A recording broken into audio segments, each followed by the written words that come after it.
I worked with a lady who had a fear of snakes. Now, we all got to be afraid of snakes, okay? But she was at the point where if somebody said snake, she would just like become paralyzed. She couldn't move. And this would last for a few seconds there. And afterward, all her muscles in her body would just ache her. Terrible.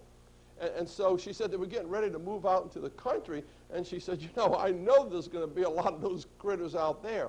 And I did the session with her. And she spontaneously regressed back to when she was a little girl. And what she told me after the session is that her and her mother were walking. They lived somewhere in Arizona or something. They were walking on this dirt road. And her mother said, oh, my God, a snake.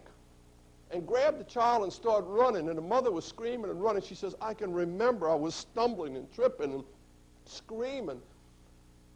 But she said, you know what I realized, Dr. Baha? That I was scared of something I didn't even see.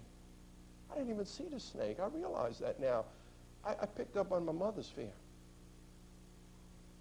And she had no problem after that. That realization, that whole change of perception, the way she perceived things before and how she perceived it now.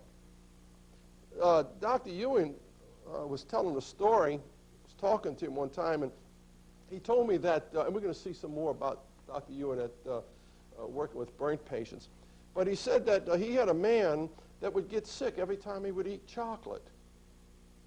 He would get deathly sick. So he came to him, he said, you know, I don't want to overdose on chocolate, but he says, I would really like to be able to eat chocolate. And so Dr. Ewing worked with him, and come to find out that the boy, when he was young, he went to Audubon Park, and years ago, they used to have what they called a snake pit. It was this big, I can remember that as a kid, it was this big round circle, and they had these iron bars that come up, you know, and it kind of went halfway over, and they had all kinds of snakes in there. And the child happened to go there one day during feeding time, and they were throwing mice and rabbits into this cage, this pit, and these snakes were just devouring these mice and these rabbits. A week later, it was Easter, and he got a chocolate bunny. That's how his mind associated and identified. And he couldn't eat chocolate. And until he had him change his perception to be able to see things different, then he was able to eat chocolate.